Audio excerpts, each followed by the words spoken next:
Alright, as you can see, I'm recording another video. Now this one is, I haven't done a lot of, I was kind of developing this idea to talk about Venus and Pluto together. Right now we're going to be having like Venus conjunct Pluto in Capricorn. And I was thinking about, I've been making videos that are a little bit more experimental, if anybody's watched any of them. And part of the reason why I'm taking that approach is there's certain things with Pluto that I find that what I'm doing here by making a video where I'm having a conversation with you on a screen, where even if I'm not even talking about, different archetypes or whatever, there's certain, like, just the act of having a verbal conversation, there's a kind of a Mercury, kind of Gemini, like those kinds of dynamics are already in play, right? And it's kind of baked into the actual thing that I'm doing here, right? And then if, I don't know, I don't really want to give like exposition for all the stuff that I'm doing, because I feel like that kind of takes away the point. But I was thinking about Game of Thrones, basically, and the way that basically I noticed that George R.R. Martin, the writer of Game of Thrones, has Venus conjunct Pluto in Leo. And for me, astrologically, this makes a lot of sense, because if you look at what is going on in Game of Thrones a lot, it's what can I point to here? Like there's all the explicit sexual stuff. There's all the stuff about kind of like power, corruption, scandals, lies, betrayals, all this sort of drama that makes Game of Thrones really what it is. And then you kind of combine that with things like if you know Game of Thrones, I don't have to go into it all. You know what I'm talking about, right? And so the whole thing though is that I was kind of thinking like there's something about Pluto that it's like, it works in such a way that's if you work with it's working with sex stuff, the whole thing, like sex sells, but it also has the ability to repulse, or it also has this, it's like a highly kind of charged sort of thing, and it's kind of has a sort of like radio, you don't really want to go near it, you want to, and that is like the Pluto archetype basically. And if you use it in the right way, if you put those dynamics into a show like Game of Thrones, it charges it with a lot of energy basically. And that's part of the reason why a show like that can be so successful basically, is because like George R.R. Martin is using that Venus Pluto archetype and really like capitalizing on it and making a big successful show out of it, right?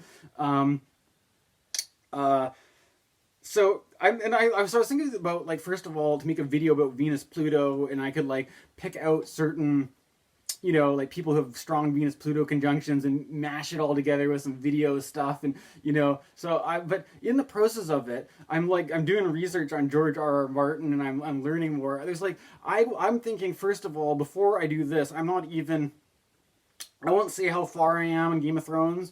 I don't know. I just feel like I'm going to be inviting spoilers, because I've got a couple seasons to go, and it's probably at the point where it starts getting like not as good. People say the last couple seasons of Game of Thrones went downhill, and I'm basically in for that, right?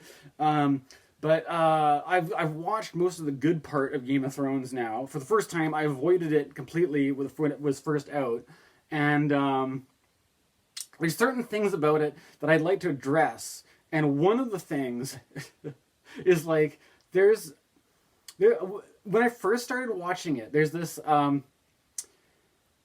one of the influences on me is this guy, J.F. Martell, who I took a few classes from online. And I wasn't even, I was kind of just hiding in the background. I wasn't asking questions on the mic and all this kind of stuff. I'm kind of like, keeping it down low. But I'm very, I'm an enthusiastic supporter of J.F. Martell, and hopefully I don't embarrass these guys. Like, I really look up to the work these guys are doing and stuff like that, and I'm just kind of modest, goofing around here, right? But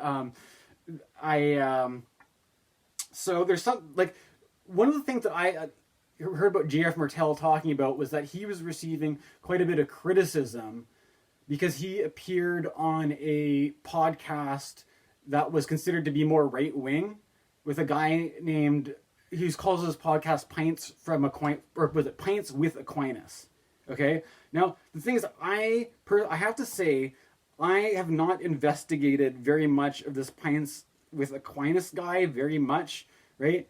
But I, when around the time I was into Game of Thrones, I was kind of curious to see what kind of, without getting to stuff that was too much spoilers, I was curious to see what people were talking about Game of Thrones, and I was kind of curious about like approaching Game of Thrones from a kind of a religious standpoint, because there's something about it that's kind of like, it's either amoral or it's very scandalous, and but there is a religious thing that is going on in the storyline. So I typed in like Christianity, Game of Thrones into the search bar on YouTube, and oh, the Pints from Aquinas guy is here, right? So the name, I recognize J.F. Martel saying he did something with this guy, and I watched the video, and all it is this guy who's he looks kind of buff. Like he looks like a very kind of masculine, and he's like a Christian guy, so he's probably got some traditional values and stuff. But it's like his whole thing is about how he's not watching Game of Thrones at all because of how unchristian it is. And I'm like, first of all, I'm not somebody who identifies as being Christian. I may have just made a Simone Veil video yesterday. I won't get into that, but the thing about basically like taking a religious standpoint against a show like Game of Thrones and saying because it contains things like sex, and because basically his criticism was like saying that it was pornographic because it used sex scenes in the show, and I can see how if in certain whatever family settings or something you may not want to be watching that show, or it's like that's all fair, but like I was kind of surprised that there was such a strong thing against it from people who identify as being Christian and religious. And I'm like, honestly, I don't mean to like criticize people or say that there's one right way that you should do things, right? But it's like I'm trying to just figure it out for myself, and I actually avoided it for my own reason. Like, so some way maybe I can sympathize, because when it was out, I wasn't watching it either, right? And like, there's something about it. Like, for me, it's not even like part of it is the sex and the violence and the amorality and stuff like that. But the other part of it was the kind of the mass culture thing. Like, it was like the water cooler talk show, and a lot of people watch shows specifically so that they can do that, right? And I just decided to avoid it and not use that as a reason to motivate me to, and just kind of stay away from it and try not to get the spoilers and stuff. But I was like, I was like, you know what? I'm gonna like make sure I don't spoil it for myself, so that when I do watch it, because maybe one day I will want to watch it, right? And so maybe one day I will want to just kind of blast through Game of Thrones and see what all the fuss is about. And I am actually really enjoying it. But there's a certain point to all this that I wanted to get to, right? And it involves kind of the politics, right? Which is on what I'm already setting it up in kind of a funny way, kind of with the stuff about how Christians don't like Game of Thrones, but there's something about Game of Thrones that is, well, what can we say? It's, for one thing, I'm just finding out now that it's historically based. So a lot of the stuff, not to spoil it, I won't go into all the details, but certain key parts that are really dramatic are actually lifted out of our actual history. So these are actually things that actually happened. And like, I mean, I would just make the argument that the things that actually happened in Christian nations by people who were royalty of a system that is basically, we are given these God-given rights, and that we are the represented, being noble people, we are the representatives of God's will on earth, and that will is to chop your head off, and that's kind of what Game of Thrones comes out of, unfortunately, right? And it's, to me, but from a Christian point of view, it's none of that. From from what I was noticing, the Christian outrage against Game of Thrones isn't about the power of being a noble man and chopping someone's head off and having all this authority and stuff. It's about the sex that throws the, like, you know, that's what I'm kind of like, why, like what? So is it? It's like it's all cool, but like the fact that maybe like some of these characters are gay, and that is that what's wrong with it? Like we can have a feudal society where people are just bloodthirsty, power hungry, you know, like that stuff's cool with Christianity. It's the prosperity gospel, but sex is the problem. It's like, to me that's a bit weird. Man, I just wanted to say that part at least, and.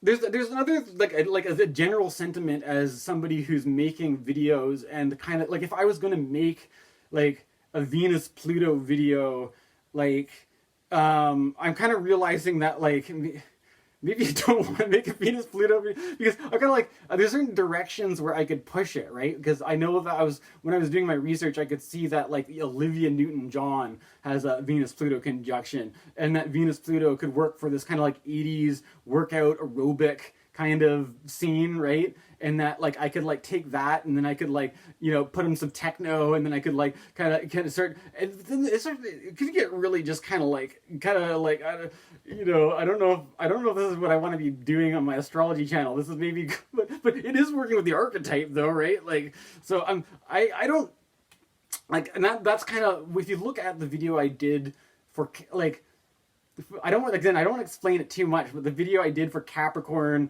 Venus, Mercury, Pluto, I tried to like, there's like maybe have a bit of a sexual dynamic, but not too much, and kind of like, you know, the Pluto thing, if I put it behind a bunch of stuff so it's a bit cryptic and it's not obvious what it's about, then that in itself is kind of a Pluto technique. And you know, I'm just and also like highly aesthetic, right? Like instead of being like me just, okay guys, Venus-Pluto, let's like put up a bullet point list and I will explain it to you as a talking head on a screen. Like, no, like Venus and Pluto is like, let's make this a bit of a show here. Let's get some production value. I'm maybe just lifting things off of different movies, right? But like, if you're like, I don't know if anybody like gets what I'm trying to do with that at all, or maybe it's just going over people's heads or something like that. And there's also there's a certain thing though about like, if things are like, man, if you want to get into Pluto conversation, there's this whole stuff around what is like we consider to be dark, like, or, you know, and people might talk about stuff like heavy metal music, right? Like, oh, when I was, you know, an angsty teenager, I was just upset and I was confused, and I'd turn on the distortion pedals and then, you know, but now I meditate, and, you know, I'm clear, and that stuff is a lower vibration, and I've cleansed myself of these, you know, childish, you know, things that don't resonate anymore, and all those, you know, people who like that kind of stuff are just not spiritually advanced, and, you know, like, I kind of think that's bullshit, you know. Like, what I feel like is that there's something beautiful about even somebody who's like in a really going through a bad time, and they're dealing with all the negative emotions, and they're the drama of their life, and they can't take, like, even in like that's kind of Pluto, right? Like the pressure's on them, and they don't know if they can make it, and they're looking for some, and in that high pressure kind of situation, it's like that, like the divine can come into that, right? And it's sort of like, if you don't see the divine there, and if you take this attitude like, you know, like I was kind of playing off of it by throwing some DJ Khaled in. That was for like a Gemini Mars thing. But this attitude of like, you got to take the trash out of your life, you know, you got to throw them in the trash bin and all. And it's sort of like, what if there's something? What if there's like a fucking diamond in that trash you're throwing out and you missed? Man, that's Pluto. You know, like what if you don't know what you're throwing out when you do that, right? And so I can get, you know, with Neptune, right? I'm doing that so I don't get seduced by the dream of Neptune, right? So I can be clear, right? I can be clear and say there's no diamond in the trash that I'm getting rid of, and I didn't get rid of anything that doesn't have it. You know, I'm not just like the shadow doesn't have anything to teach me, right? I can just put the shadow in the garbage bin and leave it alone, and not watch Game of Thrones, and not watch any of these things that have uncomfortable themes, and I can just put it all behind me, and you know, amen, right? And then we've now ascended, everybody, and we don't have to worry about that shadow at all, right? So this is, to me, giving you a Pluto message. We've got a Capricorn stellium, and Pluto is going to be setting everything off. This is my Pluto message, basically. Talking about Pluto, talking about Game of Thrones. And yeah, so here you go. I don't know, make of this what you will.